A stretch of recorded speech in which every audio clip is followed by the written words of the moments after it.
Come on, Annie. Let's go to the movies.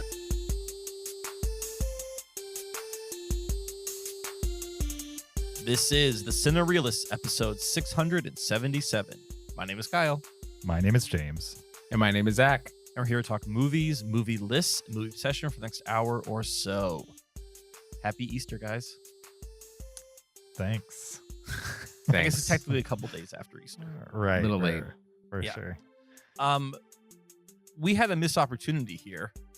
Because, We Zach, did? this is a list I know you've wanted to do for a long time. Our top 10 Jesus-based movies.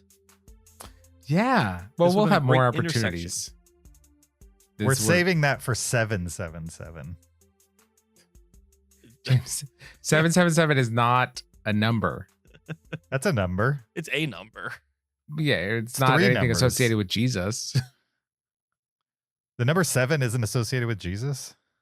I mean, not particularly. And definitely not 777. I would say It's It's it's the just opposite of 666. It's not the not opposite. the opposite. It's just 111 more. Not numerically, but spiritually, it's the opposite. Says who? Says me. I've never heard that anywhere from anyone. Well, I mean, I would Not a rather thing. argue that 999 is the opposite of 666. I'm if we telling had to you make it's an a thing. opposite At all. No. 777. I mean, if I associate numbers with Jesus, it's either 3 or 12. Here we go. I'm sure there's other numerology involved. Wikipedia, first sentence. 777 is the natural number following 776 and preceding 778. The number 777 is significant in numerous religious and political contexts. Okay. And what are those? What are Yes, those? Elaborate. Let's hear Religious significance. According to the Bible, Lamech, the father of Noah, lived for 777 years. Some of the known religious connections to 777 are noted in the sections below. And then there's an entire Wikipedia article. Okay. about it. So, So- it sounds sorry. like for episode So for- 777, when you do our favorite Noah movies. it. Yeah, or Lamech. Yeah, top 10 James. Lamech appearances. Sure.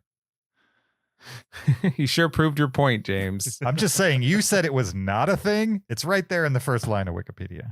No, it's not. Second line. I said it's second not line. a thing that's particularly associated with Jesus. You are right that the first line said it's the natural number following 776 and preceding 778. And the next in the line first says sentence. significant in numerous religious and political contexts. Yeah, which again does not mean that it's particularly significant when talking about Jesus. There's more than one religion out there. Fair enough. I'm just saying it's not just a random number that like nobody has attributed to religious things, because clearly it is.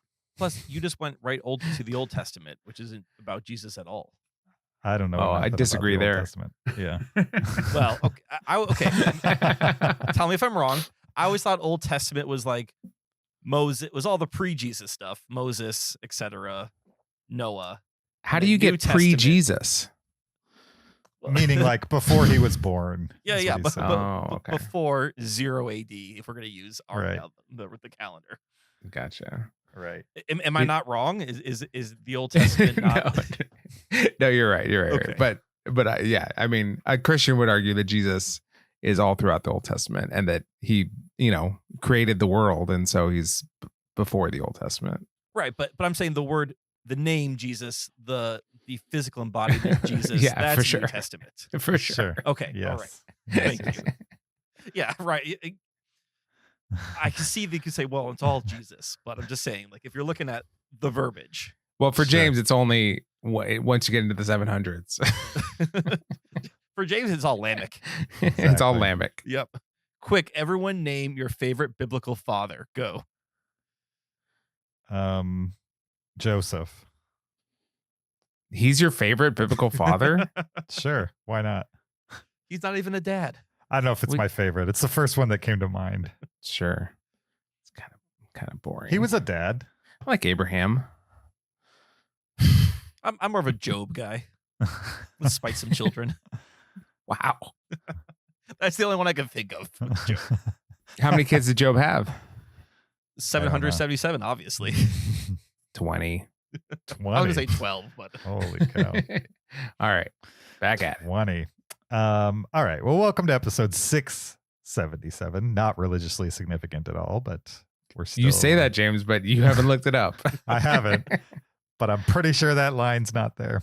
Yeah, welcome to the podcast. Today, we are going to revisit a series that has run throughout almost the entire 11-year history of this podcast. It's our Forgotten Films series, which we haven't done in quite a while. And a listener, I don't remember who, asked us to bring it back. And we are nothing if not accommodating to our listeners' requests. So we've decided to bring it back. We're going to do the top 10 forgotten films of 2009. The last time we did this, the top 10 forgotten films of 2008, way back in episode 595 in August of 2023. So it's been over a year since we've done one of these. A year and maybe a year and a half if you added up all the months. But so get ready for that. Before we jump into that fun, we need to remind you there's a video version of this podcast on YouTube. Go check it out there. Search Cinereelists, REEL with an S on the end. Find the channel, subscribe, watch while you listen. Also, you could support us on Patreon, patreon.com/Cinereelists. Support the podcast, get extra after show audio, amongst other Cinereelist swag. If you don't want to do that, you could leave us an Apple Podcast review. That's free, costs you nothing, 5 stars only. We'd appreciate that. Or send us an email, heyguys@cinereelists.com. Links are in the description of this episode to do any and all of those things. You guys ready to jump into our list for this week? Have to. All right. Well, before we do, we got to set the stage a little bit. All right. The year 2009. All right. Lots of interesting things happened in 2009. I wouldn't say like I couldn't find anything crazy that happened in 2009, but let's talk about it. In 2009, Barack Obama was inaugurated. You guys remember that? I remember that. Just yesterday. I was not to get too political here, but I was rewatching Patriots Day with my sister about the Boston bombing. And they were using archive footage of Obama in Boston giving a speech after the bombing. And I was like, man, I remember when presidents like could do that. Showed up. And not make my blood boil. You know what I mean? Like not make it about themselves, basically. I miss those days. Also in 2009, Michael Jackson died. Mm-hmm. You guys remember that? I remember where I was when I found out. Really? Where Yeah. were I do too, but I don't know where you were. This is like second 9/11 for you. What? I was in my living room. Okay. Were you shocked? Yeah, of course. Okay. Number 3 thing that happened in 2009. These are unranked. I'm just running down the ones I have. No, this is the third most important thing that happened. In 2009, the Bitcoin network was created as the first block of digital currency. Okay. Imagine if we had mined some Bitcoins back in 2009. We probably wouldn't be here right now on this Zoom call. We also probably didn't even hear about it in 2009. No, but I do have a distinct memory in 2014 of setting up Bitcoin mining on our work computers and then deciding not to click the mine button because I didn't want to do it on a work computer and then not doing it at home and like forgetting all about it. Whatever I would have mined, guaranteed it would have been worth insane amounts of money at this point. But Yeah. what could Probably you would do? have spent it by now, like on pizza or something. Probably. Yep. Yeah. Also in 2009, Windows 7 was released. Oh, okay. I'm gonna be honest. I have lost track of Windows since like XP. Since 2016, when I moved to a Mac, I've lost all interest in keeping up Right. with Windows. Yeah. Like I think my work computer is Windows 10. I don't know. Yeah. It's just my work computer. I don't care about the operating system. Occasionally, I'll have to be on my dad's Windows computer, and it is very snappy. I don't remember Windows machines being like that fast, but you know, they've gotten better over time, clearly. Another thing that happened in 2009. Do you guys remember the name Rod Blagojevich. Oh yeah, Blagojevich. this thing is Yes. effing gold. Of course. Is that something he said? I don't remember that. Yeah, Yeah. that's how that's what he said on tape about. Interesting. Was the he the mayor of Chicago or the governor of Illinois? Governor of Illinois? Him. Removed from office after being convicted of corruption charges. Remember Did when Trump pardon there was him? corruption charges, guys? I don't think so. He was a Democrat, so it would take a lot for him to get pardoned, I think. But maybe. I don't know. Another thing that happened in 2009, Rihanna. Yeah, he got pardoned by Trump. Wow. First term, right? Wild. Yeah, first term. First term. Yeah. Rihanna cancels her performance at the Grammys after being assaulted by Chris Brown. Mm. That was in 2009. That was a big story. In 2009, the TV comedies Parks and Recreation, Community, and Modern Family all debuted in the US and went on to insane amounts of seasons, I would say. At least for Modern Family. And Parks and Rec went for a Parks while, and too. Rec went like 7 or 8 seasons, Yeah, which is a lot impressive. for Yeah. sure. Community, I believe, had 5 total 5 or 6. Well, they would have. eventually. They had a weird, like their back Right. half was weird, kind of like Arrested Development. Right. Yeah. For sure. Online in 2009, the viral video David After Dentist was posted online. Do you remember that one? I do. That was that late in 2009? Yep, 2009. Wow.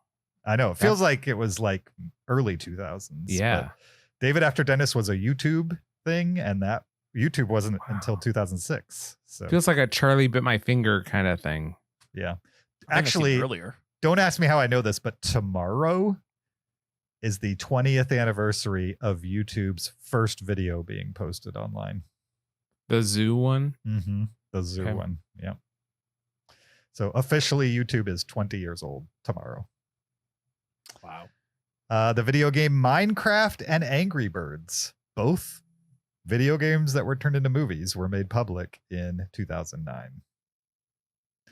Minecraft technically developed in 2008, but not made public until 2009. And still going strong, Minecraft. Yep. And Angry Birds. From what I understand, Angry Birds makes millions of dollars a month On people's phones. without them doing anything, basically. It just continues to make money. The Walt Disney Company announced in 2009 it will acquire Marvel Entertainment for how much money? Closest to the pin. 1 billion. Yeah, I was going to Bex say says 800 one. million. Kyle says 800 million. I asked for billions, but that's okay. Oh, you did say billion? I 800. Oh, okay. Then I'm going to say 1.1 billion. No, I'll go 2 billion. Oh, then I'll- 4.24 billion. Nice. 4.24. Almost there. British pop rock band Oasis guitarist Nicole Gallagher quit Oasis. Noel Oasis broke up. What did I say? Nicole. Oh, Noel. Sorry, I was trying to read and reword the sentence at the same time. On the Billboard Top 100 in 2009, at number 5, Love Story by Taylor Swift, the 5th most popular song. Do you guys know that song? I Yeah. don't know it. Yeah. I'm sure I've heard You it. would but you I would couldn't- definitely recognize it. I don't recognize it by name, but I'm sure I'd recognize it if I heard Do it. you remember the pandemic commercial for one of the dating apps? And it was like the devil running around with someone on the empty streets. I don't watch commercials, so no. Okay. This was like a viral commercial during the pandemic that had the Taylor Swift Love Story song in it. Okay. Does nothing for me. Number 4, I Got a Feeling by the Black Eyed Peas. That's a good song. I Yeah. like that song. That was, I got married in 2010 and we walked out to I've Got a Feeling. Nice. It's a very millennial thing to do. Oh, yes. We all yelled Mazel Tov. It was great. Number 3, Just Dance from Lady Gaga was number 3. I Number also 2? declared in 2009 to my friend who's a radio DJ that this Lady Gaga was a one-hit wonder flash in the pan. Oh, really? Based on Just Dance. You got to admit, Just Dance is not like, you know where Lady Gaga went as a musician, and then you hear Just Dance, doesn't really sound that special. Sure. Until you hear the number 2 song of 2009, Poker Face by Lady Well, yes. Gaga. Yeah, that's right. If She wasn't a Poker- one-hit wonder very long. That's No. for sure. And if Poker Face was like her first hit, then I'd be like, oh, this, because that song is intricate and different and Sure. sounded new. Just Dance sounded like everything else that was coming out at that time. Maybe. The number 1 song. You want the song name or the artist name? Which one do you want to guess? I mean, give me the artist. I might be able to name the song. All right, here we go. Yeah, the give artist him the artist. is- Give me the song name, and we'll, The artist is the Black Eyed Peas. So- Is it Let's Get It Started? Nope. It's not My Humps. What came? It's not I Got a Feeling because It's that not I've was Got a number Feeling. 4. What else That came was with number I've 4. Got- Oh, is it the Britney song? I don't know what you're talking about.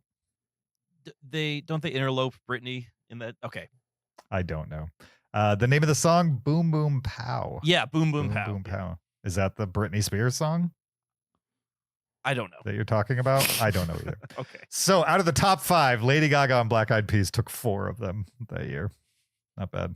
Followed by Taylor Swift, who outpaces all of them at this point. Real quick, in 2009, these people debuted in movies. Okay. okay. Actually, I should give you the name of the movie and you try to guess the person. Aliens in the Attic. You'll never get this. Austin Butler. No. You might get this though. District 9. That guy. Right. Charlton Copley. Sure. Yep. Fast and Furious. This is technically 4, Fast and Furious 4, but Gal Gadot. Gal Gadot. Mystery Team. Not Mystery Men. You guys haven't seen Mystery Team. Never heard of Mystery No. Team. What is Mystery Team? Donald Glover. It's like a comedy about these ghost hunters. Well, they solve mysteries, which in this movie happens to be like a ghost or something like that. It's been a while since I've seen it. And it's been a while. Star Trek, the reboot. Who debuted in Star Trek, the reboot? This is a very well-known name. Zachary Quinto. I want to say Chris Nope. Pine. Nope. Zoe Saldana. It's a different Chris. Is it Hemsworth? Hemsworth. No. Hemsworth is in it. Chris Hemsworth is in Star Trek, the reboot. You'll never guess this one, but in Knowing, his brother Liam Hemsworth debuted. Also in Mystery Team, you got Donald Glover and another person who was in the same comedy. Aubrey troupe as Plaza. Aubrey Plaza. Did you look it up? You looked it up. Well, I looked it up when I was looking up Sure. Donald Glover. I'm seeing now Zachary Quinto's debuted in Star Trek that year too. Thank So- you very much. Vindication. We've got Dan Stevens in the movie Hildy. Dan Stevens from Downtown Downton. Abbey. Downton. Downtown Abbey. Yep. Stephen Yun debuted in My Name is Jerry, which is a movie you guys would have never guessed either way. So, and that's it for film debuts that I pulled from a much longer list because the other people I didn't recognize. But there's definitely other debuts. You know the kid from Adolescence? Yep. He was born in 2009. Okay. It's a different type of debut, I would say. Debut to the world.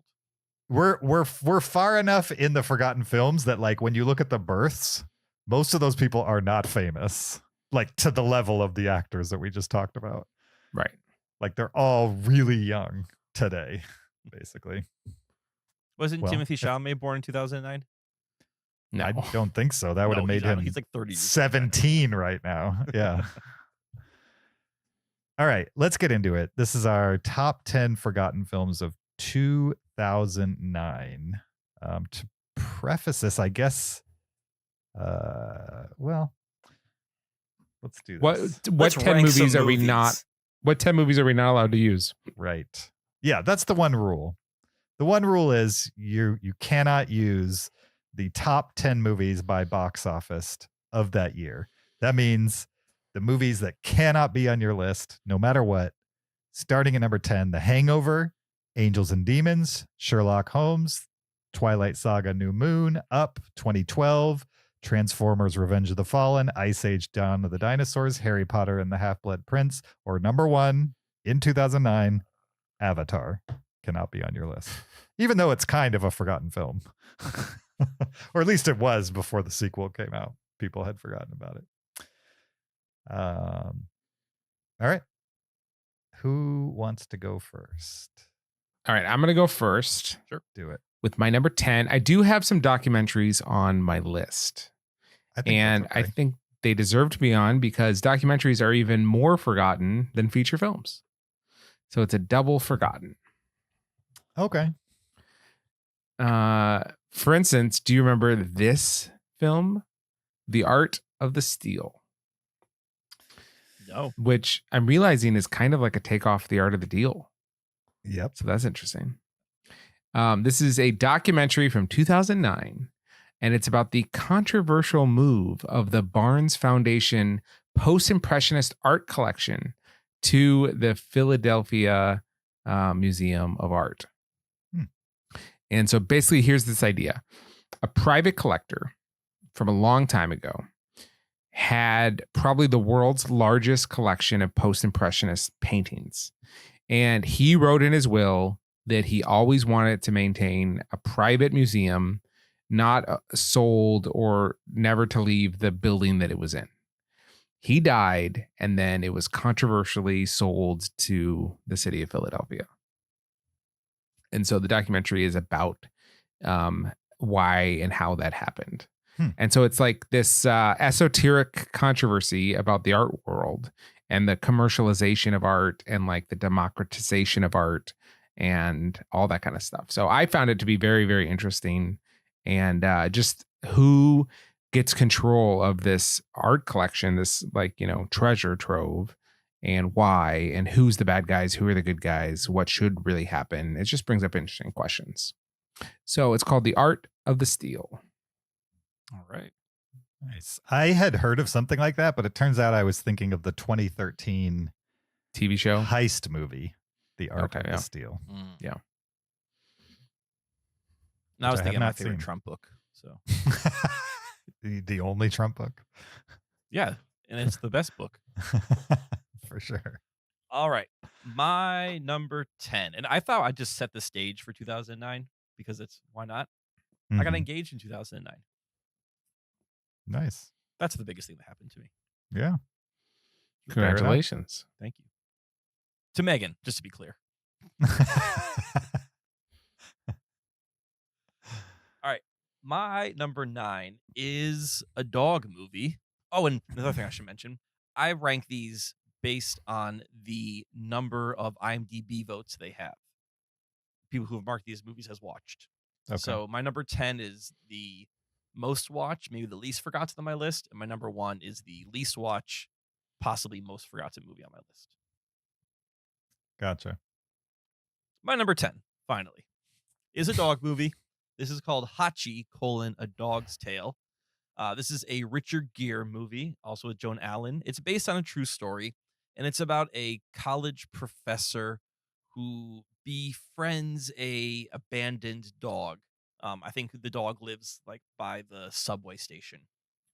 And he sees this dog every day, and this dog is obviously homeless, and this professor takes in the dog, and it's just a heartwarming dog movie about, the bond between man and man's best friend.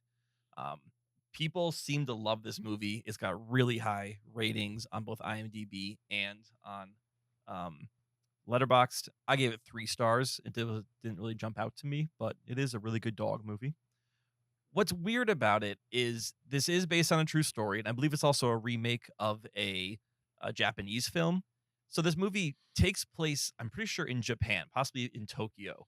Everyone in the movie is Japanese except for Richard Gere, the main character. And I just remember watching this being like, I feel like this character should be Japanese also, but it's Richard Gere. Interesting. They're not. So I've never seen the original. I'm not familiar with the true story, but people like Hachi: A Dog's Tale, and it's a heartwarming dog movie. How many ratings on IMDb? This has 327,000, so it's definitely on the higher end. Yeah, The Art of the Steal, 2,500. 2,500. Okay. My number one has less than that, but all my other movies Okay. have more than 2,500. All right, fair. I'll say that there is. I'm not going to list every single one as I go, but there is a big cliff between 10 and 9 on my number of views. Yeah. The director's interesting. This is the guy who directed Hachi, directed What's Eating Gilbert Grape, Cider House Rules, and The 100-Foot Journey. As well as Chocolat and A Dog's Purpose. Right. He has 3 dog movies: Hachi, A Dog's Purpose, and My Life as a Dog. So evidently he directs dogs. He's the go-to guy. If Yeah. you need a dog movie made, This is your guy. get Lasse Hallström. Clearly he's the guy. Yep. Okay, with mine, well, let me start with, I watched 186 2009 movies. This week, correct? No, yeah, this week in preparation for this. No, in total, in my entire lifetime. So I'm pretty comfortable saying these 10 are forgotten. Maybe not on this podcast, because some of these are some of my favorite movies of all time. But they're not like movies that people talk about other than me talking about it on this podcast. So that being said, my number 10, Chloe, which is an erotic thriller starring Julianne Moore, Liam Neeson, and Amanda Seyfried. This was like early days of Amanda Seyfried's career. She was definitely kind of the lesser known of those 3 cast members at the time. Basically, Julianne Moore and Liam Neeson are married. Amanda Seyfried is one of Liam Neeson's students. Julianne Moore suspects Liam Neeson of having an affair with his student. And turns out the student is, well, I don't know. Maybe I shouldn't say what I was about to say because it is a spoiler. Point is, you got a little like 3-way thing going, lots of tension, lots of like backstabbing, and what you think is the truth maybe isn't quite exactly what you think it is, type of thing. It was good. I remember very little the specifics of this movie, just that I gave it a decent Letterboxd score, and don't remember anything negative about it. So maybe someday I'll rewatch Chloe. For now, it's on my forgotten films list at number 10. Okay. My number 9 with 6,300 ratings on IMDb. Oh, we're just gonna rub it in now, aren't we? No. I'm just. I think it's a good thing to mention, so I'm mentioning It's it. good. It's good. And it's the second billing is Maya Angelou. Any guesses? Is this the nomination of Barack, or the inauguration of Barack Obama? No. This is Good Hair by Chris Rock. Okay. I thought maybe So- you had world events on your. No, this is a documentary Chris Rock wrote. He didn't direct it, but he wrote it. And he stars in it. And it is about hair, specifically black hair. And he covers a lot of ground. He talks about like relaxer that you add to hair. He talks about, he goes to India where wigs are made. He spends time in the barbershop. He just kind of like talks about black hair and its cultural impact and all these kind of things. And I found it super interesting. And I didn't know anything about black hair. And there wasn't anything out there about black hair, and I thought it was really good, and I still remember it fairly well for a documentary from 15 years ago. So, Good Hair by Chris Rock. And only 6,000 people rated on IMDb. Yeah, that's unfortunate. Same. Well, we all agree. To get the word out about good hair. I second that. I've seen that movie and I don't remember anything about it, but I had positive memories of it. It has 3 writers listed: Chris Rock, Jeff Stilson, who's also the director, and Lance Crowther. I don't know who that is. Should I? I know who that is. He played Pootie Tang. Pootie Tang. Oh, okay. Nice. I'm a pawn Tony. Got my dillies on a pepper tank. Sada Tang. All right, my number 9, with 164,000 votes on IMDb, is State of Play. This is a political thriller starring Russell Crowe.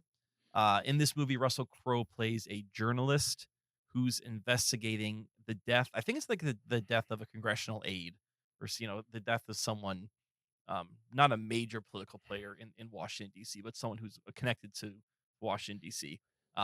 And all the political conspiracy and machinations that go with it as he digs deeper and deeper into this death and kind of uncovers things about what's happening in DC. So this is definitely like I guess you can call this a paranoid thriller, is maybe the best way to put it, with that journalism spin to it about trying to uncover secrets.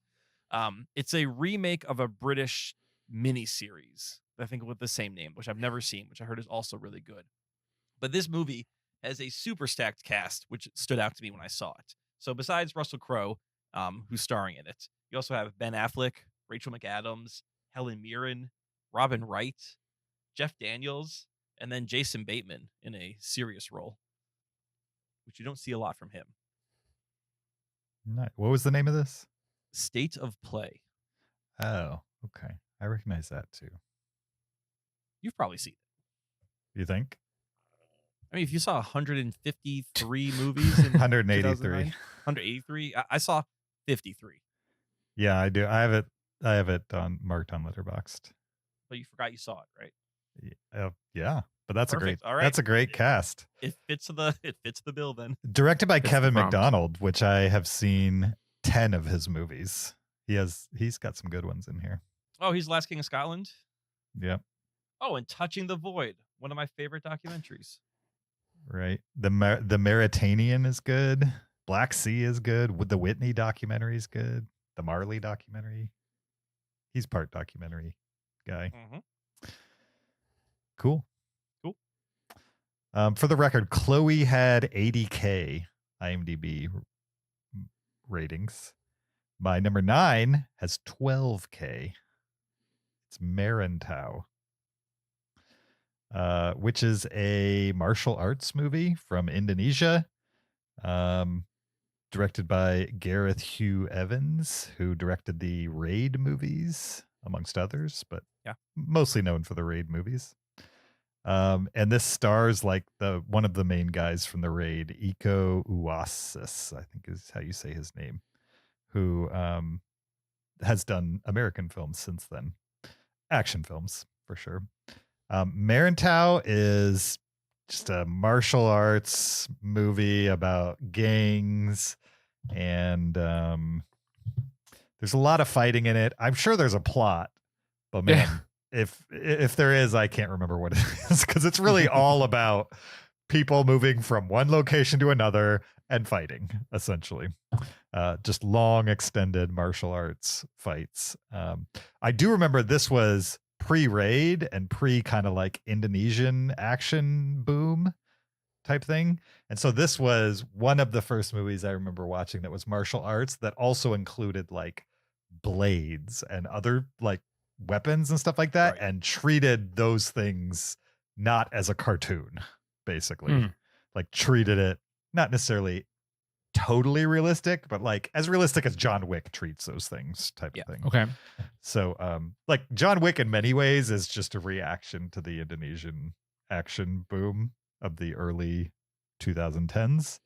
And that got kicked off with Marantau from 2009. Nice. My number 8 is from 2009, and it's called Exam.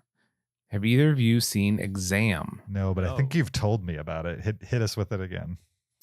It is called Exam. And Anything else you got for us? it is a great little genre film. It is a bottle movie, so it all takes place in one room, an exam room. Okay, in kind of a near future sci-fi world where a bunch of people are in a room to interview to take an exam to get into this very coveted company. And they are all like super professional, very intelligent, good candidates. They sit down for the test and they're all handed a paper and a pen, and then the test is blank. And they have to figure out basically what the question for the exam is. Mhm. And they kind of get the sense that it's maybe the last one standing is going to be given the job. And so that's the premise of the movie. And, it goes from there and takes twists and turns and that kind of thing. But all pretty much takes place in this one exam room. And I like it. It's a fun little thriller. It's good. Nice. Is there a countdown in this movie? They have, I think 80 minutes. Okay. Oh, so is the movie like in real time then? Yeah. Wow. Cool. Yeah. I'm not seeing it on Letterboxd. It's exam. It's the first one when you search for. Oh, not the exam, just exam. Yeah, just just exam. Gotcha. Exam. I see it now. Yes. It's added to my watch list. Yeah, I'm intrigued. All right, my number 8 is a movie that I would say is not forgotten on this podcast. We've definitely talked about it, but I can still consider it a forgotten film, and this is Triangle. You guys have all seen Triangle, right? I have seen Triangle, yes. Yeah. Okay. Not forgotten. Right. You don't think it's a forgotten film? I think it is no. forgotten film everywhere but on this podcast. Yeah. People don't talk about Triangle. For sure. No, to be forgotten, you had to be like, at one point they knew about it and they forgot about it. Anyone who knew about it then still thinks about it now. Just most people never knew about it then. Wait, So what? you're saying that it was not a forgotten film, just a not very well discovered film. Yes, it's a cult film. A cult Right, film. but that's Okay. what all these are. Mostly. What? I mean, nobody knew about Exam and then forgot about it. They've never heard of that movie. Guaranteed. No, that's absolutely not true. And you know why? Why? I did not say how many people listed it on IMDb Uh-huh. because it got 131,000 ratings on IMDb. That's not a lot. That is a lot compared to these other films. Sure, but it's not a lot 131,000? in the context of all the movies that came out in 2009. Triangle has 139. Right. That's So why that- I'm I saying would- neither of these are forgotten films. Okay, Except for Exam. So Exam should be off your list also. then. No, Exam is less. For the It's less purposes of our rule that it can be anything but the top 10, it's forgotten. Well, I mean, we do have a unspoken rule that, like, for example, Right. Fight Club was not a #1 movie of 1999 in the top 10. Sure. No one here would call Fight Club a forgotten movie. Sure. But if Triangle was regularly brought up at the pace as Fight Club, I would agree. It's not forgotten. But nobody talks about Triangle except people on this podcast that I know of. I don't know any other podcast that talks about this movie. But I go don't know ahead. anyone else who's seen Triangle besides the people on this call right now. Sure. Well, Triangle is a movie from 2009 starring Melissa George and Liam Hemsworth. Is this his debut? Totally agree. It's not his debut. It It's was not some his other debut. movie. Okay. This is about a group of friends who are out on a boat. They get lost at sea, essentially. I think there's a storm that comes through. And they encounter a cruise ship in the middle of the ocean. And it's like one of these old ocean liners.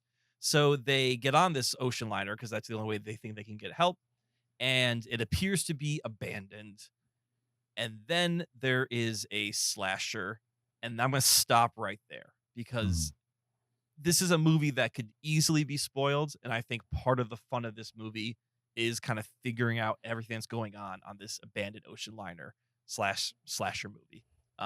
So yeah, it's fun, it's original, it's twisty, and I think more people should see it so that way we can bring back this forgotten film and make it unforgotten. I want this to be the next Fight Club. Right. I want this movie to be gotten, not Right, exactly. forgotten. Nice. My number 8 is The Canyon, which if you guys have watched my top 100, you guys have both seen this movie. No, wait, this isn't in my top 100. Where Yeah, is this? I have just completed your top 100. I've not seen The Canyon. It's not in my top 100. The Canyon's in my top 600 though, at number 384. So once you get to my top 400 to 300, Kyle, let me know. All right, We'll have seen I'm Canyon. working on it. We'll get there. Canyon is great. Canyon has 5.2 thousand ratings on IMDb, which takes the lead, right? That's the lowest No. so No, far. no.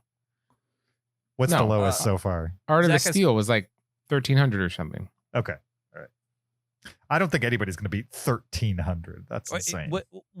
Yeah, I have a low one. So Zach, what is Art of Steel? We need an exact. 2.5K was Art of the Steel. Okay. Good Hair, I think, was less. I don't know. No, that was more. I don't That's know. more. Should be Art of more the Steel, just I think, because is of my Chris lowest. Rock. It's 2.5. Okay, right now Art of the Steel 2.5K. All right. Well, anyway, Lock it in brief, The Canyon, it's a thriller, man and wife, played by Will Patton and Yvonne Strahovski. They are on their honeymoon.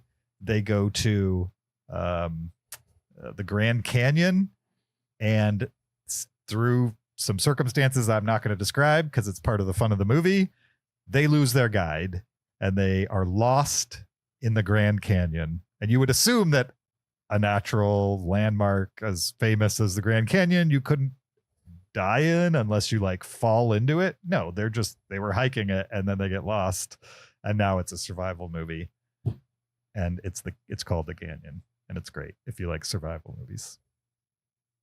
My number 8, The Canyon. So it's 127 hours without any limb deformation or. I can't make any promises. Okay. Oh, you could promise limb removal. Ooh. I can't make any promises. Okay. I said either way.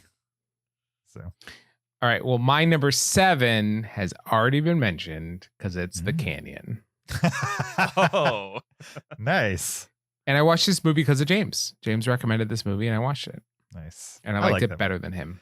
It's nothing amazing, but it's, solid entertainment for a night, I would say. Yeah. Yeah, absolutely. Cool. All right.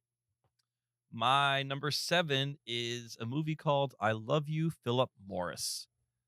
This movie stars Jim Carrey, and he starts off this movie as kind of this average, happily married guy living a suburban life. He early on in the movie has this epiphany, though, that he's actually gay and wants to pursue his true lifestyle. So he divorces his wife, starts living a new lifestyle, becoming a bit of a con man who gets sent to jail. And in jail, he meets and falls in love with Ewan McGregor's character, Ewan McGregor's character, who is the said Philip Morris. And Jim Carrey decides he's going to work on breaking them both out of jail together so that they can be a couple and live happily in bliss together. It's a very silly movie, but it's a kind of a charming con man movie. I don't think a lot of people talk about this movie, especially when they talk about in the realm of con man movies. And it's fun seeing Jim Carrey playing a con man. Obviously, he's very animated and very charming person, so he plays the con man very well. And then seeing Ewan McGregor kind of playing this sort of quieter, softer side, it's just sort of a fun little movie with those two. Nice. Seen that too. Don't remember anything about it. But Leslie Mann's also in it. all right. Yeah. My number 7, A Prophet, with 105,000 ratings on IMDb. A Prophet's great. It's like a prison crime story. I think it's a French film. Yeah, French film. Got nominated for Best Foreign Language Film at the Academy Awards. I'm not going to try to pronounce the names of the people involved because it's all French and I will surely butcher it. But it is a gritty prison movie that kind of reminds me of movies like The Godfather type of stuff, where it's like, I don't know, just kind of, it feels very procedural. you're basically following one guy through his 6-year prison sentence and just seeing how he became friends with different people in order to survive his time in prison. Because he's definitely not a tough guy, but he has to figure his way around this new environment that he's not used to. And it was really good. It's a rough movie, I would say. Like if you, there's nothing particularly extreme about it or anything like that, but it has some prison violence in it, I would say, and he gets himself in some pretty precarious positions. He gets bullied by other inmates and stuff like that, but it's a good one. It stuck with me in the back of my brain. The Prophet. Nice. Also directed by the Amelia Perez director, but don't hold that against it. Interesting. Very different movie. I would not have thought the same guy directed both of these, but are they both musicals? So. The Prophet is not a musical for sure. Okay. Okay, my number 6 with 8,700 ratings is another documentary called Best Worst Movie. Oh, I wanted to watch that for this list. Didn't get a chance to. Yeah, this is definitely worth watching. Yeah. This is the film looking at the making of a film called Troll 2, which was made in 1990. So Troll 2 is heralded as one of the best of the bad movies, right? It's a sequel to a movie called Troll, but it has nothing to do with the movie. It's a completely separate animal. It's an extremely strange, low budget, local film. And this documentary catches up with all the people that were involved in it and also some of the, fandom. And it's great. It's really fun. It's as fun as watching Troll 2. One of the little things that always sticks out to me is like the lead actor from Troll 2 is now a dentist. and it's just a fun movie about how wacky and zany and this movie is and what it spurred a community around it. So I think Best Worst Movie is one of the best like movies about another movie. Agreed. I've seen it as well, and I co-sign that recommendation. And I definitely want to see it. It's on the watch list. I will get to it.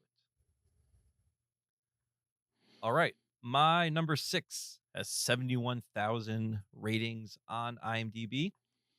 This is a movie directed by Drew Barrymore, starring Elliot Page, called Whip It. In this movie, Elliot Page plays a young woman living in small town Texas who is just sort of miserable. She's kind of like this misfit pop punk rocker, and there's nothing to do in small town Texas that she's interested in until she finds the local roller derby circuit. So it's all women's roller derby, and she joins that and then kind of finds her place and finds her people. And I don't know if you guys remember, but roller derby had a bit of a renaissance in the 2000s, early 2010s. So much so that even Megan participated in roller derby for a couple seasons. She never went to like the not pro. She did like the amateur team, the kind of like the farm team, and had a lot of fun doing that. And I remember this was a movie that we saw, I think, with some of her roller derby friends at the time. And it was kind of a big deal that roller derby got to have its own movie being made. Sure. And I completely forgot that this movie was directed by Drew Barrymore. Also stars Leah Shawkat and Kristen Wiig, Zoe Bell. And it was just a super fun movie. I also have someone here who wants to say hello really quick. Sure. What's up? He can't hear us. Oh, he can't hear us. No. Hey. Hey, Galen. What's going on? I don't know. I'm just saying good night. Oh, okay. Good night. Good night. See Good night. you later. See you in the morning. Good night. Good night. Yeah, so that Nice. thank you. Galen, have you seen Whip It? No, you haven't seen Whip It. No. No, you haven't. No. Anyway, it's a fun movie. And yeah, it sort of captured the the spark that was women's roller derby in that era. You probably said this, but isn't that directed by Drew Barrymore or It is somebody directed by like Drew that? Barrymore. Yes. Yeah. Did you Yep. say that? And I missed it. I did say that. Yeah. Oh, okay. At the Sorry. very beginning, though, it's okay. Is that the only movie she directed? Great question. I can't think of another. She also directed something called Best Coast. Yeah, that's the only feature she directed. Yeah. Okay. She did one movie, and it was about roller derby. Which is weird because I thought Whip It was pretty good. She clearly I like probably Whip It, could have yeah. made more based on just Whip It. So Probably not more Whip It movies, but no, but like same budget, same, Yeah. same vibe. All right, my number 6 is another movie on my top 600. It's Crazy Heart at number 355 on my top 600. Crazy Heart has 97,000 ratings on IMDb, and it stars what's his name? The dude, Jeff Bridges, and Maggie Gyllenhaal and Robert Duvall. It's directed by Scott Cooper, who has probably a couple movies that you've heard of if you're a fan of film. Most of them like lower key dramas, like Hostiles, I think is probably his biggest profile movie. But anyway, Crazy Heart, pretty much a drama about a drunk guy and relationship drama between him and Maggie Gyllenhaal. She has a kid. He's a screw up. He wants to impress her, and she's like tired of guys who are unreliable. And so he kind of works his way into her life. And I'll leave it there for the people who haven't seen it. If you like movies with just really good acting in it, there's no car chases in this. It's all just people acting and being human and messing up and getting redemption and these types of things. It's really stuck with me. I think I've seen it 2 or 3 times in total, which is weird for a movie that doesn't have a car chase in it for me. Yeah. And so to me that says something. The acting is really, really good in it. Crazy Heart from 2009. Does anyone's list have a car chase movie in it? Yeah, Triangle has a small car chase in it. There's a triangle. It's all on the boat. Yeah. On the water. No, It's not not on a boat. entirely on a boat. Are you talking at the very end? And the beginning. Okay. I don't Yeah, don't it remember. does. There is a car chase. I might have a movie with a car chase. I don't remember specifically, but there may be a car chase in it. Good hair, But not- probably. Not my number 5. My number 5 is a documentary called Waking Sleeping Beauty. Okay. Okay. This is a documentary about the new Disney Renaissance. And it kind of covers the Michael Eisner, Jeffrey Katzenberg kind of years at Disney that led to movies like Beauty and the Beast, Little Mermaid, Lion King. It's a really well done documentary. And if you enjoy that era of Disney, it's fun to see the behind the scenes, from like the mid 80s to the mid 90s. And I think it's well worth your time if that interests you. You see a lot of like footage from, when they're pitching The Little Mermaid or like drawing the animation or coming up, making all these decisions behind the scenes and what went into that. And so I liked it quite a bit. Yeah, no, sounds interesting. Quite a bit refers to a significant amount. Took so long. It's got I know, I was waiting. 3,400 reviews. Ratings. Nice. Nice. All right. My number 5 is a 2009 movie directed by Nicholas Winding Refn. This is Valhalla Rising. This is a Viking movie starring Mads Mikkelsen. Mads Mikkelsen plays this warrior, Viking warrior. I believe he's a slave. He's kind of forced to fight in these battles to the death for entertainment. He eventually escapes his captor and journeys into a new land to try and figure out what his life is going to be. I don't know how much I like this movie. I kind of waffled putting my list or not, because this movie is beautifully shot. It looks really cool. The fight scenes are super brutal in this. I mean, Nicholas Winding Refn does not shy away from violence when he puts it on film. Mads Mikkelsen is great. I think he is a mute character. I don't believe he talks the entire time. He just emotes through his face. He also is blind, so he only has one eye to act with. So it's, one eye, no voice. Pretty impressive still. He barely talks in most of the movies he's in. That's a good point. Yeah. Unless it's like another round or something like that. Sure. What I didn't like about this movie is it is incredibly slow paced. There's just not a lot of story to it. There's a lot of imagery, and the imagery is great. Not a ton of story to it. So I would say check it out if you're into striking imagery, if you don't mind some brutal violence. You like kind of other things like Only God Forgives, our Nicholas Winding Refn movie that I liked. But yeah, or Drive. It's a bit of a slow one. Sure. Have you seen the Pusher series, Kyle? I have not seen the Pusher series. You got to check out the Pusher series. So okay. All 3 movies directed by Nicholas Winding Refn. It's his trilogy. Before he was, he probably made it right before Valhalla Rising. That's great. I enjoyed them. Do they move faster than Valhalla Rising? Yes. Okay. Very fast paced. I've also never seen the Neon Demon. I haven't seen that one either. That's you have neither of you seen that? I have seen. That's the one about modeling, right? Yeah. Yeah, I have seen that one. There's another one great. that I haven't seen, but I forget what that was. Keanu Reeves is in it. Is Neon Demon worth seeing? Yes. Neon Demon has a Absolutely. great plot. That's what I'll say about it. Okay. All right. Yeah, I mean, Bronson is one of my favorite. Bronson's Another a top good 500 movie for me. I like Bronson a lot. So Pusher has the pace of Bronson. Okay. Good to know. Yeah. All 3 Pusher movies do. Well, I'll start with number 1, and if I feel like it, I'll get into 2 and 3 based on the first one. Oh, you'll feel like it. Okay. I have no doubt.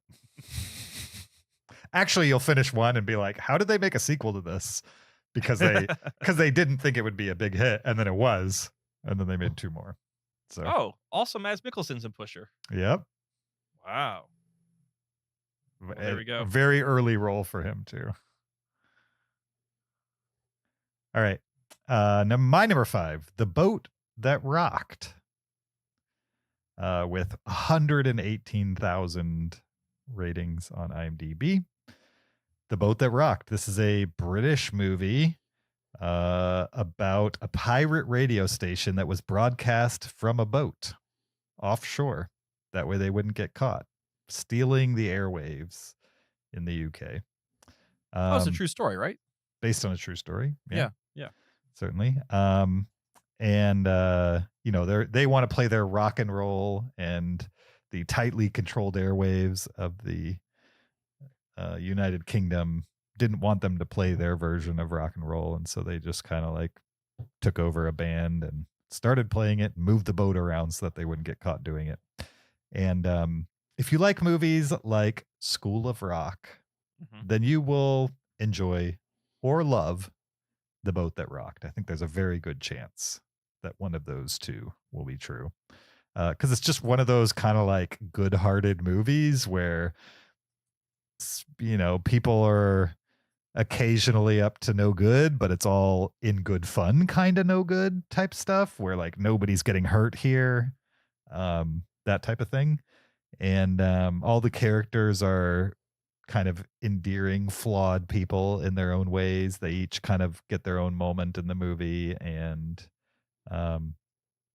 it's just good vibes. Also, if you haven't seen Philip Seymour Hoffman in a movie in a long time, you should check this one out because he's in it.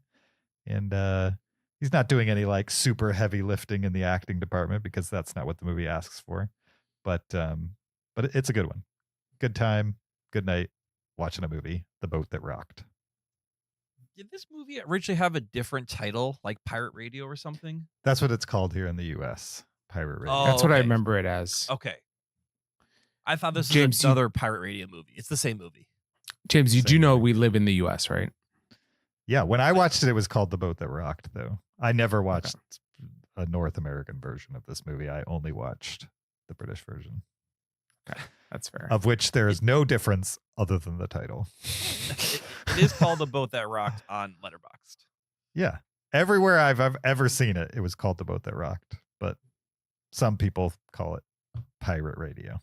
Well, because it was marketed as Pirate Radio here. But I don't remember it even being marketed here.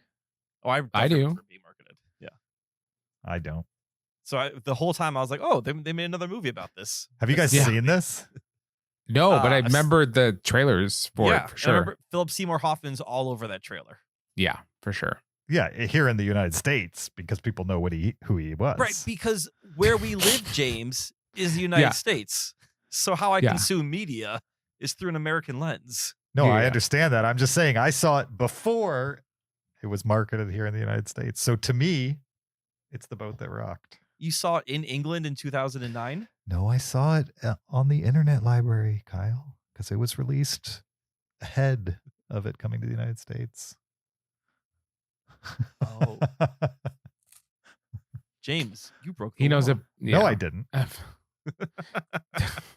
All right. Okay. My number 4 is a movie that I watched last week Oh, in preparation for this show.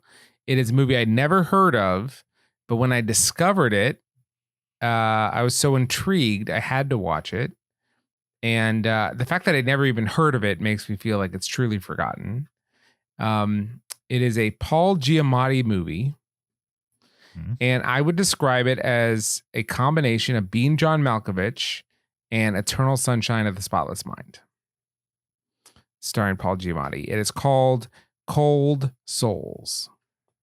Cold Souls. yeah. Have seen either of it. you seen this movie? I've definitely seen it. I don't Okay. like that movie. You don't like it? Yeah, it's got the movie poster where he's like, his face is stacking. Yeah, Yeah, for sure. I gave it 2 stars, but you tell us why you like it. It stars Paul Giamatti as himself. And he, for an acting role, he can't get into it. And so he goes to this clinic, which will temporarily remove and store in cold storage your soul. And so he does this. And then he doesn't really like who he is without a soul. But then when he goes to put his soul back in, his soul is missing. And it has been stolen and sold to a Russian mobster and is now on the Russian black market. And so him and like a soul mule who ferries souls back and forth from Russia and the United States have to try to find his soul again. It's just a weird, wacky movie a la Being John Malkovich, I would say is its closest parallel. And I just found it super interesting and odd and fun. And so I liked it. And I think it's a truly forgotten film. I don't know if people are talking about this film. I mean, I've never even heard of it, so how could I have forgotten it? I agree. And I will say that Letterboxd, like the average rating on Letterboxd is like a full 1.5 stars higher than my rating. So clearly other people like this movie. It's odd that I remember more about this movie than like some of the ones I like on my list. Sure. Because it's a weird one. You know what I mean? Like there are elements to it that do stick with you. And it's one of those that feels like a Charlie Kaufman movie, but like Yeah, not as definitely good, does. in my opinion. I've never heard the word soul used so much in like a 2-minute span. All right. I'm gonna try that with my next movie. So I can use the Do it. title as many times as I can. Do it. All right. So my what number are we on? Number 4 with 51,000 views or ratings on IMDb is a Mike Judge movie. This is his 4th feature. It's probably also his 4th best feature. And I think this is his last feature. I don't believe he's done a movie since this. This is Extract.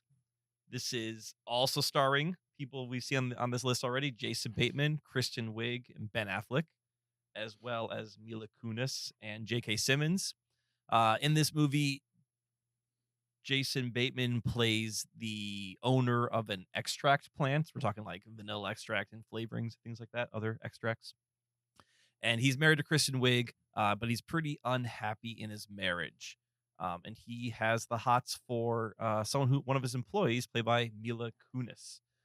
So he hatches this plan where he's going to trick Kristen Wiig, I think, into cheating on him. So that way that gives him a reason to leave her and then pursue Mila Kunis instead. So this is I say it's an odd workplace comedy. It's definitely an area that Mike Judge has gone to before. And it's not as funny as Office Space, but you do have Jason Bateman kind of playing his normal sort of sad sack character. And then Mila Kunis is also pretty funny in this movie. I do not remember Ben Affleck being in it, but apparently he is. All right. You know, they just stayed to play together. I said, hey, let's do this Mike Judge movie also while we're at it. Sure. Nice. My number 4, technically a cheat, but other people do it all the time on this podcast, so I'm going to do it right now. It's Red Riding 1974, Red Riding 1980, and Red Riding 1983, which are 3 feature-length TV movies. Okay. Each one has a completely different cast and solves a different murder. And there's some great actors amongst these 3 related movies.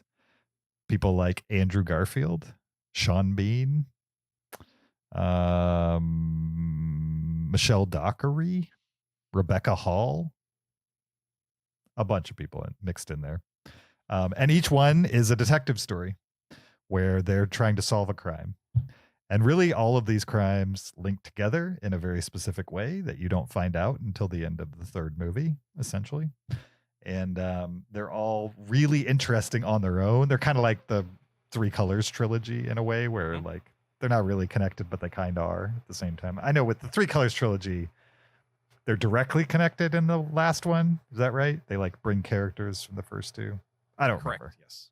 Yeah. Not super directly. Sure. They all 3 of those movies live in the same world.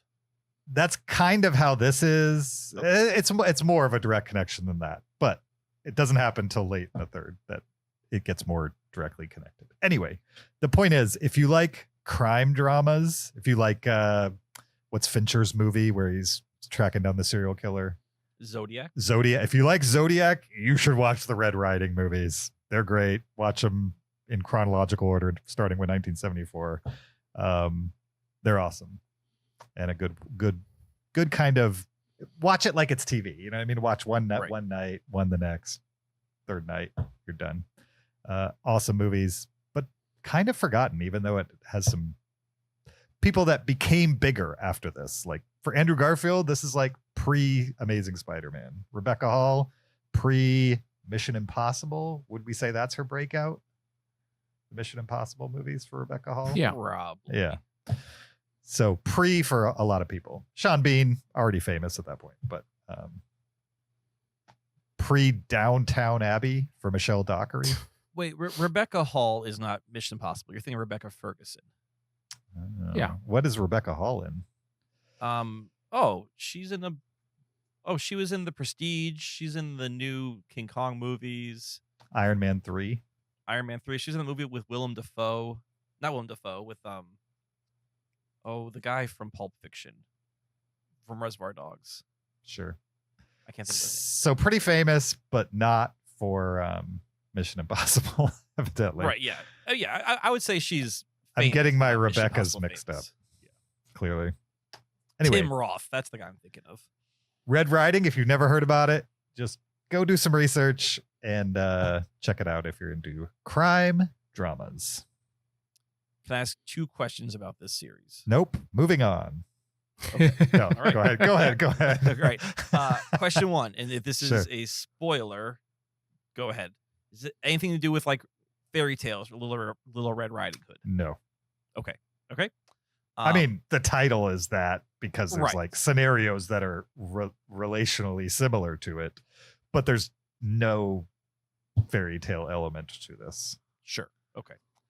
And then number 2, I see that they're like the cast carries through all 3 of them. Mm-hmm. Are they playing the same people in each one over different years? Or are they being recast in each? Are they playing different characters in each episode? Don't remember that element. Okay. So I'm assuming they're playing the same characters, Okay. Yeah, I wasn't sure. but I don't remember. I remember them changing the cast every season or every movie. I mean, I'm seeing like Sean Bean is in 2 or 3 of them. David Morrissey is in all 3 of them. Sean Harris is in a couple of them. Who Yeah. is from the Mission Impossible trilogy. I think like movies. the main detective is what changes, but it's like the same agency or something like that. Okay, so that makes sense. Yeah. So I think those are like the supporting characters, but Sure. the mystery of each movie is separate and the main detective is separate. Because I'm pretty sure 1974 has Andrew Garfield in it, and I don't believe he's in the other 2. It looks like he's in 1983. Oh, so he's in the last one. Possibly, yeah. Yeah, because I think it's 74, 80, 83. But he's pretty low on the billing, so he's not a major character in 83. I bet it's like a flashback. You're right, or archive footage or something. Right. Yeah. Yeah. Anyway, Cool. Red Riding. Yeah, this sounds cool. Check it out. Intriguing. All right, my number 3. I think I'm has- next. Yep. I think my number 3, I'm going to let Zach go first. Appreciate it.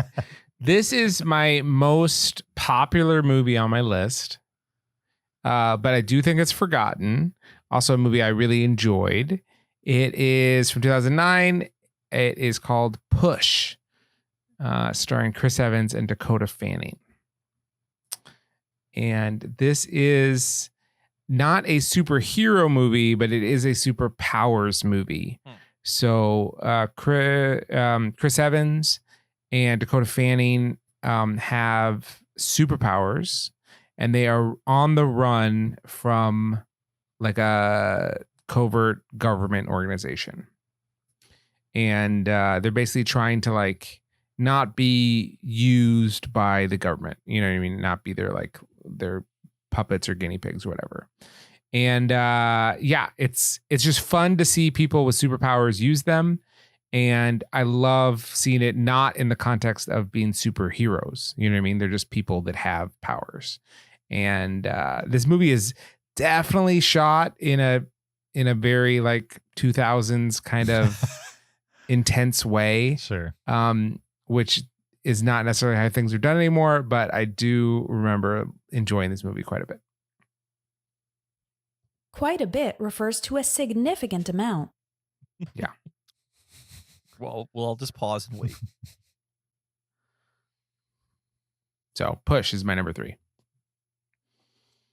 But I'm Chris dead. Evans, he was doing like he didn't debut in this year, right? He was doing Fantastic Four before this, right? I would think so. I mean, Chris Evans did a bunch of stuff even before Fantastic Four, I believe. I don't think that Probably. was his first movie. Yeah. Kyle? All right. My number 3 is actually related to some of the world events you mentioned at the top of the podcast. This is the Michael Jackson performance documentary called This Is It.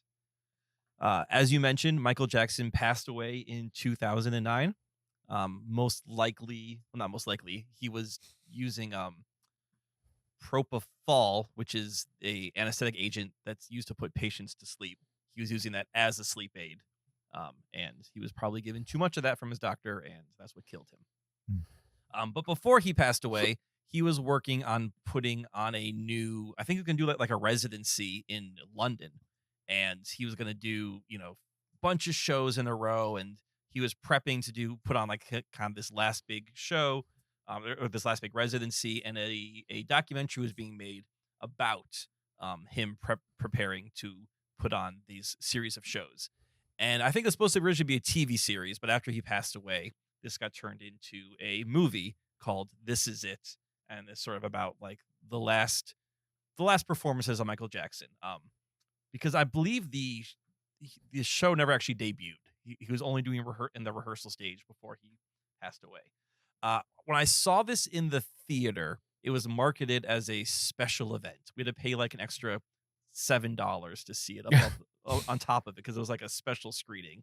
And it really is a movie. Like it is nothing. I think they're just kind of capitalizing on the Michael Jackson-ness of it all in the moment. But this is this is a chance to see Michael Jackson behind the scenes and to kind of see the artist he was. Obviously, he was a huge tabloid figure, and a lot has come out about him in recent years after his death. And I struggle with that because Michael Jackson was a huge part of my childhood. I mean, he was a huge pop star. Loved his music videos. I had all his tapes. Not even CDs. Everything I had of his was on tape. That's how much I was into it, how young I was. So I struggle with him and his legacy, but I can't deny the artist he is. And when you watch This Is It, the documentary, even Michael Jackson, who is in this case not in his prime, you see him still like being the artist, dancing. You see his incredible musical ear. There's a moment where he's rehearsing with the band and he stops the band. He's like, no. The audience wants to hear like how it sounds on the record. So on the record, it sounds like this, and he kind of like sings it back, play it that way. And like, you just realize how tight he put everything together within a musical performance. So we can discuss ad nauseum the legacy of Michael Jackson, good and bad. But I think there's no denying what kind of performer he was. And this movie captures that performance. Not only that, but it captures like just how up against the wall he was as financially. You know what I mean? And like he had to put on those concerts. He did not want to. Right. You know what I mean? He was not healthy enough to do it. He had to do it, or else he was financially ruined, basically. Right. Yeah. He owed so much money to so many people. Yeah. Yeah. But I mean, even though he didn't want to do this, you see him taking it very seriously. Sure. He's not phoning it in. He's not being like, whatever, I'll get up there, I'll sing Billie Jean and half moonwalk and call it a day. Like, right. He's putting on a show, and it killed him. It's sadly. Well, like you watch some of those rehearsals, and he's so frail. Right. You're like, even if they had gotten through rehearsals and gotten to the point where they were doing the shows, that guy was never going to be able to do 50 dates in a year. Right. It was supposed to be, not like 50 in a row, but it's supposed to be like. It's 50 over the course of a year. Right. Which is one a week, which is insane for him. All right. Yeah. I like that documentary just because it's so raw. It would have never been released in the format it was in if he was alive. Correct. We only get that documentary if the guy's not alive, basically. It's a good one, though. I agree. Yeah, it's really good. All right. We're looking at my number 3. Oops, I Did It Again. It's another trilogy of movies that came out in 2009. It's The Girl with the Dragon Tattoo, but not the David Fincher version. Oh, yeah. The original version, the Swedish-Danish co-production version that essentially broke out, what's her name? Noomi Rapace. Yes. And there's positive aspects about the David Fincher, the 2011 David Fincher version of The Girl with the Dragon Tattoo. But honestly, I prefer the original version. So these were released in subsequent years in Sweden and over in Europe, but here in the United States, they released all 3 in the year 2009. So I included it on my Forgotten Films of 2009 because I feel like it was kind of a big deal at the time. Like the first film, not the Fincher version, but the normal version, the original version has 227K ratings on IMDb, which is far more than the other movies we've talked about, mostly. but still not a lot in comparison to popular movies. And I think maybe the Fincher version kind of killed the series here in the United States for the most part. There's been talk of a TV show. Anyway, if you want the full Dragon Girl with story, you have to watch these movies because they're the only ones that have done the full story. It's a very much like the Red Riding movies, just very moody crime thrillers. This is a little more in the moment, a little less like solving the murder type stuff, more like trying to find the killer in real time. And just really well done. Great acting, solid direction. You can get the whole story in 3 movies. Knock it out. Love it. The Girl With series. Nice. All right. My number 2 is a movie that I watched because Kyle and Megan got engaged in 2009. Okay. And it is a documentary called The Kings of Pastry. This is a documentary that follows a group of pastry chefs that are competing to get a prestigious French pastry award. And it's a fun little window into the world of high-end French pastry making. It's like it's a pre British Bake Off world, right? Where you're not watching reality shows of bake offs and that kind of thing. But just people that are intensely working to hone their craft, and only the best of the best will prevail. I did enjoy it quite a bit, and I saw it because we had Megan on the show. I forget the specific episode, but yeah. Kings of Pastry from 2009. That's a good pick. Nice. My number 2, I watched because Zach and Julie got engaged. No, wait. No. I watched for actually this episode. It's been a movie that's been on my watch list for a very long time. I know, James, you can't get data about when movies are out to your watch list, but I'll just say this was like on the 3rd page towards the bottom of my watch list. So Okay. I've watched all the other movies by this same studio, and I finally got around to watching 2009's The Secret of Kells. This is the same studio that brought Wolfwalkers, which I really like, as well as Song of the Sea, which I love. And I actually watched this with my with my family, because Galen has seen Wolfwalkers and really likes it too. So The Secret of Kells is an animated movie, and like the other movies that this directing duo have made, it's Nora Twomey and Tom Moore.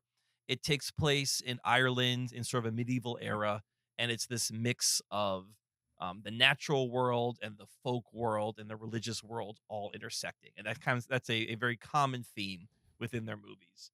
In this case, it follows a young boy who lives in a walled city, kind of in the forests of Ireland. The city's kind of run by the church. His uncle is the head of the church, and he's trying to protect everyone from the outside world.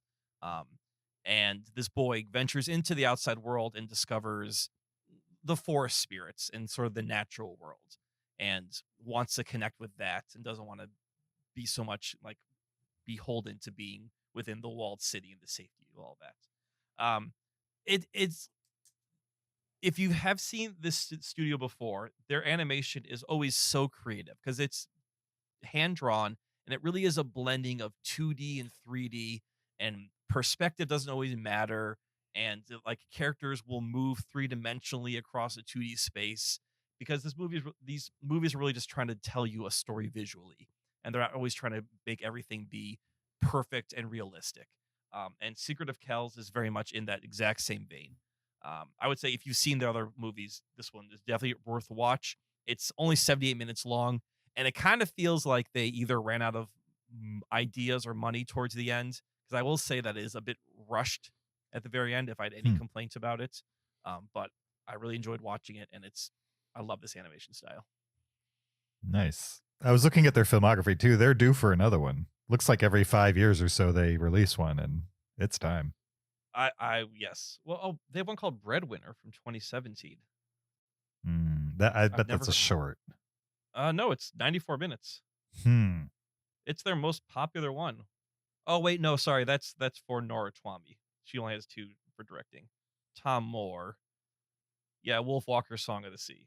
So Mhm. yeah, I hope they have another one soon because I like this studio. I like this duo a lot. I haven't seen Song at the Sea, but I've seen the other 2, which are great. Song of the Sea is my favorite of all 3. It's really good. I'll get to it someday. Yeah. My number 2, Sin Nombre, which is great. I don't think this one's on my top 100. No, because I have not seen it, but you definitely have talked about this before. I have. It's number 196 with how many IMDb ratings? 35K IMDb ratings. So not nothing, but not any, not a lot either. It's essentially a road trip movie with this girl who is traveling through Mexico trying to get to the United States. She befriends a gang member who's trying to escape his Mexican cartel gang, basically. And they go on this road trip while being chased by the gangsters. And it's a coming of age road movie, I would say, where young people are put in a lot of danger. And it's a good one. I really enjoy it. It's an awesome movie that the director eventually went on to make Beasts of No Nation. He made No Time to Die. They gave him a 007 movie. That's interesting. He's directed a bunch of stuff, of varying quality, I would say. But Sin Nombre, one of my favorites. Did I say where it was on my top 200? I think it said 196. 196. You got it. It's a good one that, nobody talks about it. I don't know why. It's awesome. You talk about it. I know. That's what I'm saying. I'm the only person. Nobody else talks about this movie. I don't understand why. I know why. It's because nobody's seen it. That's the problem. If other people would have seen it, they'd talk about it. But nobody's seen it. Someday you guys will see it. Someday. Yeah, number 2 is not worth. No. It was your number 1, maybe up on my watch list. Both of you guys would like it, guaranteed. Guaranteed. Right. Bam. Added to the watch list. It's happened. Little harrowing. Go ahead. My number 1 most best forgotten film of 2009 is an Argentinian film called The Secret in Their Eyes. Oh, yeah. This movie is pretty awesome. It was remade. I haven't seen the remake, but the original, El Secreto de sus Ojos, is fantastic. It is a thriller, a legal thriller, a psychological drama. The acting is immaculate. The cinematography is just dark and fantastic. And it stars, the plot is basically, you've got a retired lawyer and he's writing a mystery novel, and he's using a cold case, like a real cold case, as the premise of the novel. And so as he's trying to figure out what should happen in the novel, he's like, maybe I can look into the actual case and kind of solve that and see if I can use that as background for my book. And kind of goes from there as he's trying to solve the actual case and stuff like that. It's really well done, and the plot is great. There's a lot that I could spoil that I'm not going to. I think it won Best Foreign Language Film that year. I think it did. It at least was nominated. Yeah. And it's really, really good. And it has a 8.2 out of 10 on IMDb. So it is well regarded. How many watches or how many ratings? 232,000. All right. So, not quite Hachi levels, but right. A lot of people saw and rated this at the time, but I don't feel like people are talking about El Secreto de sus Ojos. So I'm bringing it back. Nice. that is a good pick. I did not put that on my list just because it was remade, and I wonder if that brought people back to it. Yeah. But it's a very good movie. It was remade here in the US, called The Secret in Their Eyes. but I've never even heard of the remake. Oh, really? You have? Yeah. Like before you knew there was an original? No, I No. saw the original first, and then I heard about the remake because they made the remake 10 years ago. 2015, maybe. Yeah. Was it? But it clearly wasn't good. The remake.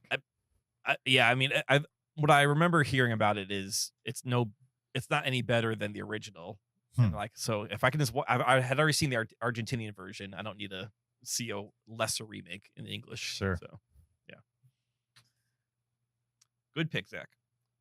But the remakes starred Chiwetel Ejiofor Oh, wow. and Nicole Kidman. Chiwetel Ejiofor. Did not mean to line that up so perfectly. Oh, and Julia Roberts, apparently. Julia Roberts. Good old Chiwetel. You got Chiweteled. Zach, I'm impressed you don't can say twiddle me me on that one. Any more? No. Okay. My number one with only 1.4 thousand watches or ratings on IMDb, and this ties Zach's lowest because this was Zach's number 2. This is the documentary Kings of Pastry. Nice. And yeah, Zach, you kind of hit it on the head. This is a documentary about pastry chefs trying to get their MOF, which stands for the Meilleur Ouvrier de France, which translates to like best craftsman of France, essentially. So the French government, really honors craftspeople and has a prestigious way for a craftsperson to show that they are at the best of their skill. And if you're a craftsperson in France, I think every 4 years you can try and enter the MOF competition for your specific craft. And it's a very small group can enter it, and an even smaller group actually get the MOF for their craft. So if you ever see a French chef with a collar of the French flag, then you know that they have earned their MOF. So that's kind of like how they distinguish themselves. So Megan and I watched this movie many years ago when she was in pastry school, because this movie is not just about French pastry. This movie is about her teachers at the French pastry school in Chicago. So the two main people are Jackie Pfeiffer, who was one of her teachers who was going for his MOF in this movie, and then her other instructor, Sebastian Canone, who has his MOF, who is one of the judges.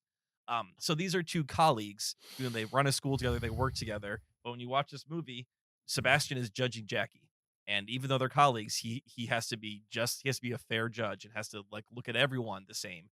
Not just give anyone a special treatment. So yeah, like Zach said, if you want to see people just at the top of their craft, it's super cool to watch it. It's a documentary. It's a very European documentary in the fact that like there's no talking heads, there's no narration.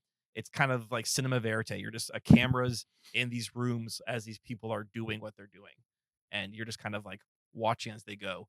The most amazing thing that you see in this is the ribbon making.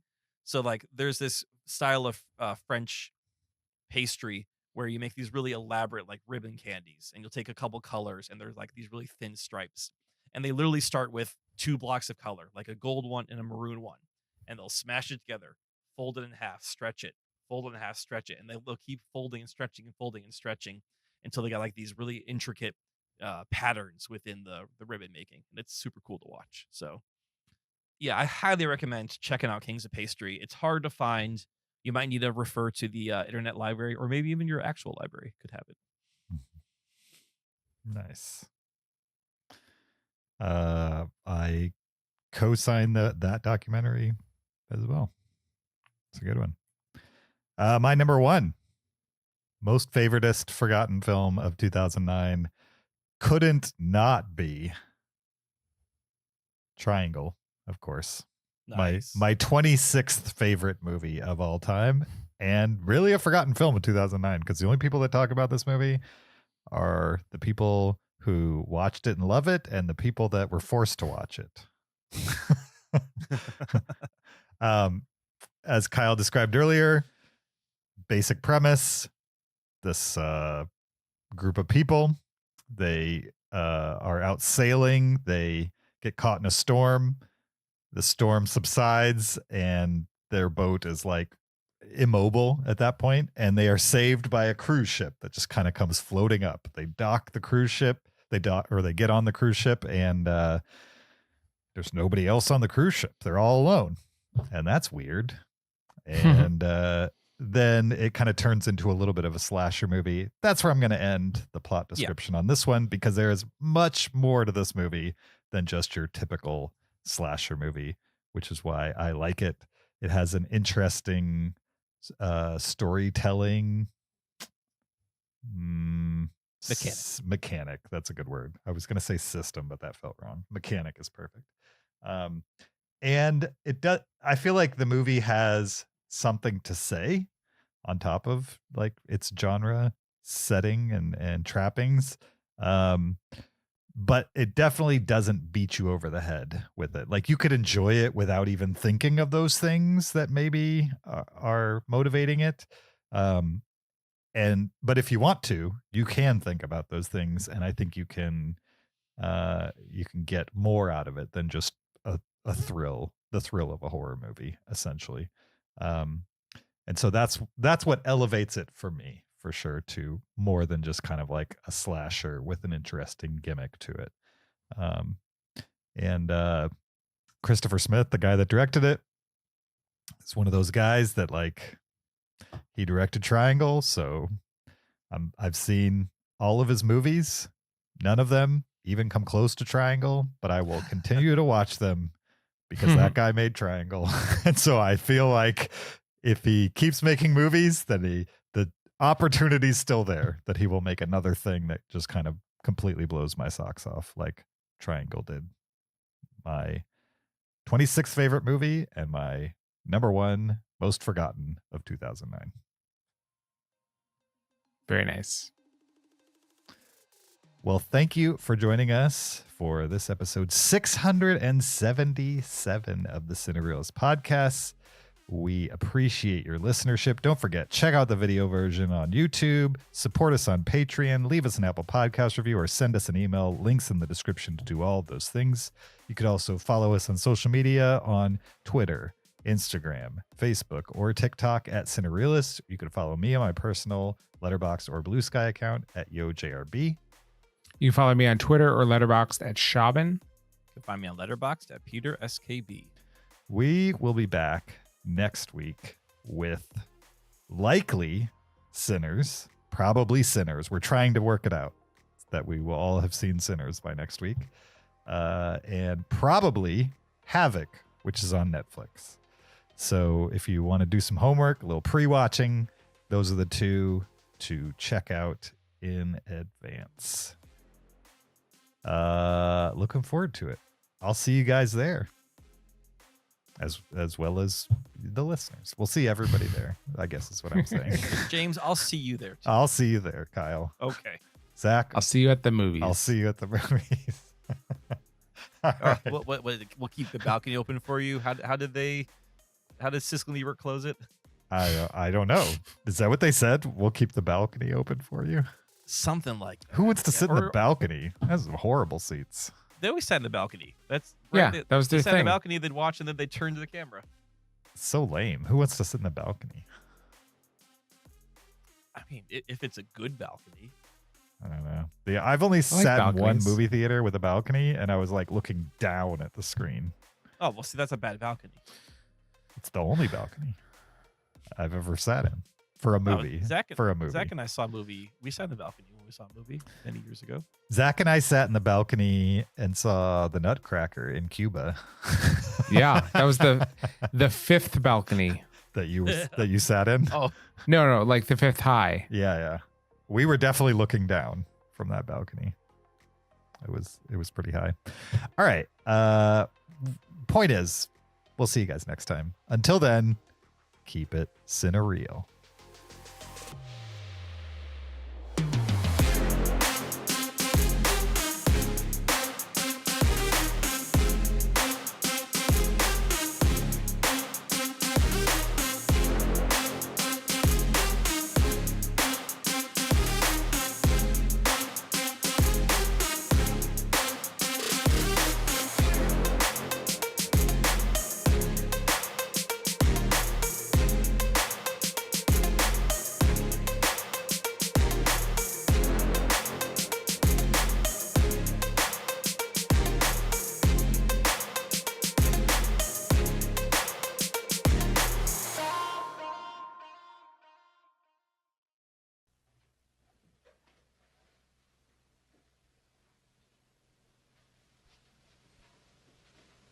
You're still here? It's over. Go home. Go.